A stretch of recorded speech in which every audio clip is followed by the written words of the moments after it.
بسم الله الرحمن الرحیم. هیله لرم چې روغ او جوړ به اوسئ ګراته ګرانو هیوادوالو. نن غواړم تاسو سره د کابل او د ولایتونو د بېمترکوهنې تاریخ درسره شریکم. تاریخ د 1402 کال د اوومې میاشتې 29 تاریخ ده. فعلا لپاره په کابل او ولایتونو کې ټول 8,500 جوړ پاسپورټونه توزیع کیږي. شاوخوا البته دغه ارقام چې موږ راغستي دا د ارقام د احتمالي شکل سره موږ راغستي فعلا لپاره دغه دولتونو چې دا صحیح دي او د کابل چې دا کله زیاتېږي کله کمیږي. په دې خاطر باندې موږ صحیح ارقام په لاس کې نه لرو، خو احتمالا شکل سره فعلا شاوخوا 15,000 شاوخوا جلده پاسپورټونه په کابل کې توزیع کېږي فعلا لپاره، بغیر له هغه کسانو چې مکتوب لري، مریضان دي او د وزارتونو له لوري هغه ورکړل شوي دي مکتوبونه استلامونه ورکړل شوي. بغیر له هغو کسانو نور ټول هغه کسان چې آنلاین شکل سره ثبت نام کوي هغوی فقط او فقط 15,000 کسان دي پکې شامل دي. راځو د کابل نوبدهي ته چې کابل نوبدهي چې ده په هفته کې یو ورځې یا 2 ورځې داسې کې مخکې تګ یا مخکې ځي نوبدهي، یا بعضې وخت 3 ورځې مخکې ځي هفته کې یا 4 ورځې مخکې ځي. فعلا لپاره راځو د کابل نوبدهي ته وګورو د کابل نوبدهي په کوم ځای ته رسېدلې ده. فعلا لپاره د کابل نوبدهي چې د 1401 کال د 5مې میاشتې 28 کې ده.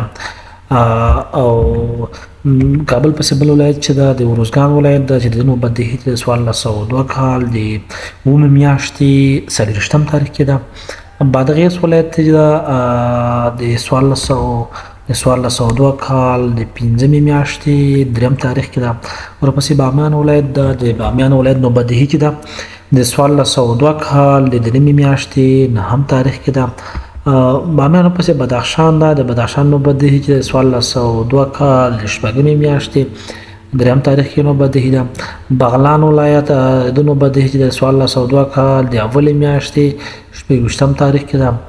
بلخ ولایت چې ده د نوبدهي چې د 1401 کال د 11مې میاشتې 25 کې ده. پروان ولایت د 1402 کال د 1مې میاشتې 9 تاریخ کې ده. پروان پسې پکتیا ولایت چې د نوبدهي د 1402 کال د 5مې میاشتې 23 تاریخ کې ده. او بل د پکتیکا ولایت چې ده د نوبدهي هم د 1402 کال د 9مې میاشتې 20 تاریخ کې ده. پکتیا پسې پنجشیر ولایت ده د نوبدهي د 1402 کال د 2مې میاشتې 12 تاریخ کې ده. تخار ولایت چې ده د تخار ولایت نوبدهي د 1402 کال د 5مې میاشتې 20 کې ده. او تخار پسې جوزجان ولایت ده د نوبدهي چې د 1402 کال د 3مې میاشتې 8 تاریخ کې ده. بل جوزجان ولایت پسې خوست ولایت ده، د خوست ولایت نوبدهي چې د 1402 کال د 2مې میاشتې 13 تاریخ ته رسېدلی.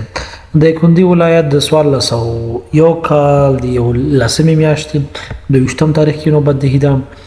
سرپل ولایت د 1402 کال د 1مې میاشتې 20 تاریخ کې ده. سمنګان ولایت د 1402 کال د 4مې میاشتې 18 تاریخ کې ده.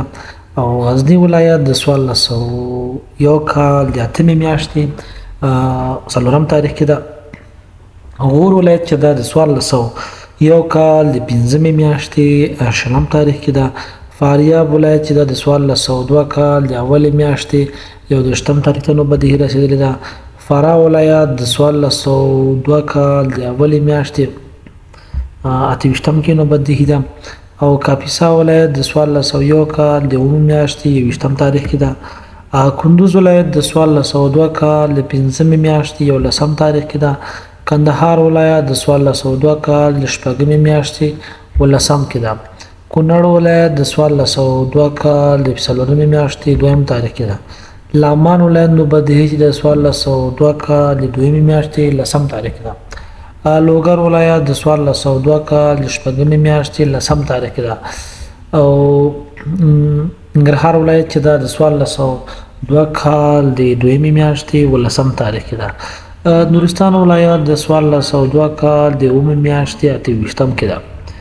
او نیمروز ولایت د 1402 کال د 6مې 3 تاریخ کې ده. هرات ولایت د 1401 کال د 11مې میاشتې 14 تاریخ کې ده. هلمند ولایت د 1402 کال د شپږمې اتم تاریخ کې ده.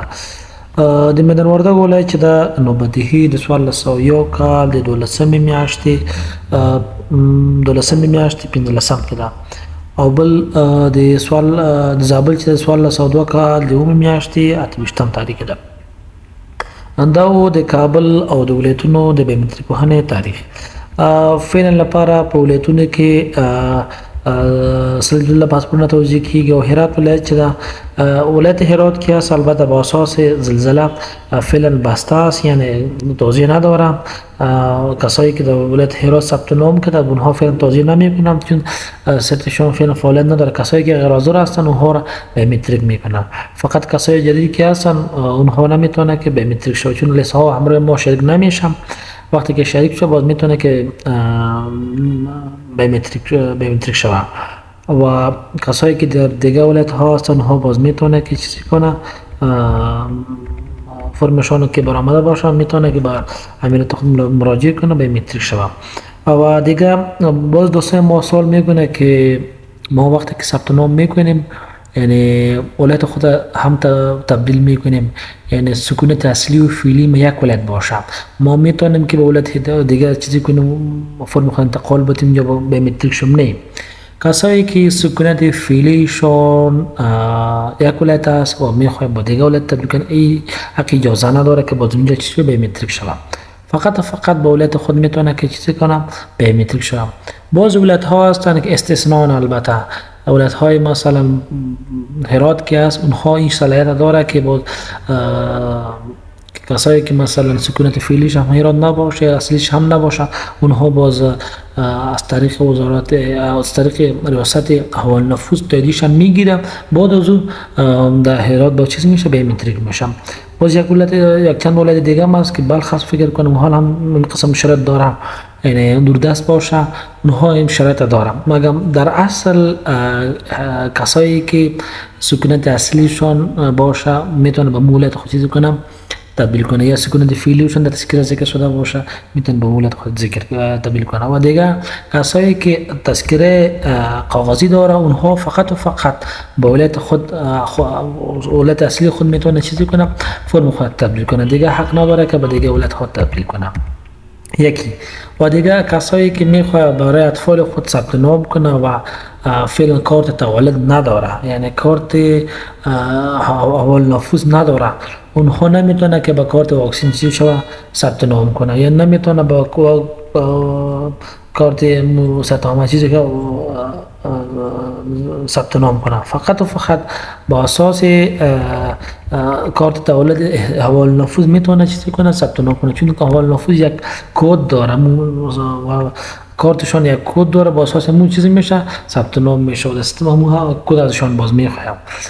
و دیگه در این نزدیک ها و خیر احتمال این است که در کابل البته کابل و چند تا ولایت های دیگه روند به شکل آفلاین هم چیز فعال شوه یعنی کسایی که باز میتونه که اپلای کنم برای پاسپورت و پاسپورت عاجل که بخواه براشون انجام میده. فعلا شروع نشده و احتمال است که در این نزدیک ها بخیر در یک ماه دو ماه حتما شروع میشه چون سایتشون گفته بود کسایی که میخواه پاسپورت دریافت کنه و میتونه که از طریق آفلاین هم میتونه اپلای کنه و از طریق آنلاین هم یعنی هر دو پروسه فعلا فقط یک پروسه فعال است یعنی آنلاین فعال است و آفلاین تا فعال نشده. هر وقت که فعال شد باز از طریق تلگرام ما میتونه که خبرش آگاه شد.